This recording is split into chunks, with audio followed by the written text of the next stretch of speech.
అందరికీ నమస్తే అండి. నేను మీ అనుష. మా ఛానల్ కొత్తగా ఓపెన్ చేసాం, అనుష శ్రీను. మీకు కనుక మా ఛానల్ నచ్చినట్లయితే ప్లీజ్ సబ్స్క్రైబ్ చేసుకోండి.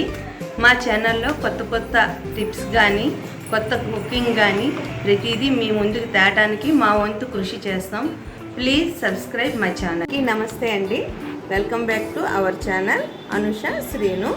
ఈరోజు మీకు నేను కాడా చేసి చూపించబోతున్నాను. ఈ కరోనా కష్టకాలంలో మనందరికీ ఎంతగానో ఉపయోగపడే ఈ కాడా ఏ విధంగా చేసుకోవాలో చేసి చూపించబోతున్నాను.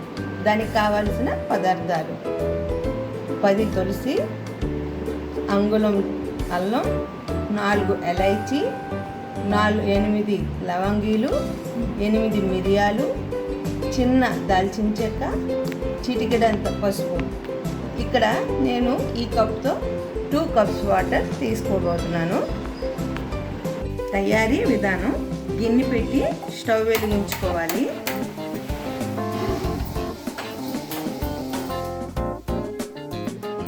టూ కప్స్ వాటర్ పోసుకోవాలి.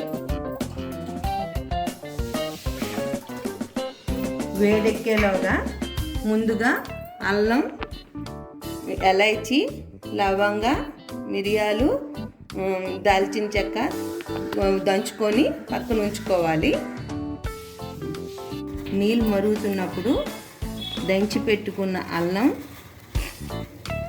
ఎలైచి, లవంగ, మిరియాల పొడి, దాల్చిన చెక్క, తులసి బాగా మరిగిన తర్వాత చిటికెడంతా పసుపు వేసి బాగా మరిగించుకోవాలి లో ఫ్లేమ్లో. ఇలా ఉంటే ఘాటుగా ఉంటుందండి, పిల్లలకి తాగడం కొంచెం కష్టంగా ఉంటుంది. కనుక దాని టేస్ట్ కోసం పటికి పంచదార ముక్క చూడండి, ఇలాంటి పటికి ఈ మాత్రం వేసుకొని తీసుకోవాలి. షుగర్ యాడ్ చేయకండి. ఈ విధంగా బాగా మరిగించుకోవాలి. 2 కప్స్ వాటర్ నేను వేసాను కదండి, ఇది 1 కప్ కాడా అయ్యే విధంగా మరిగించుకోవాలి.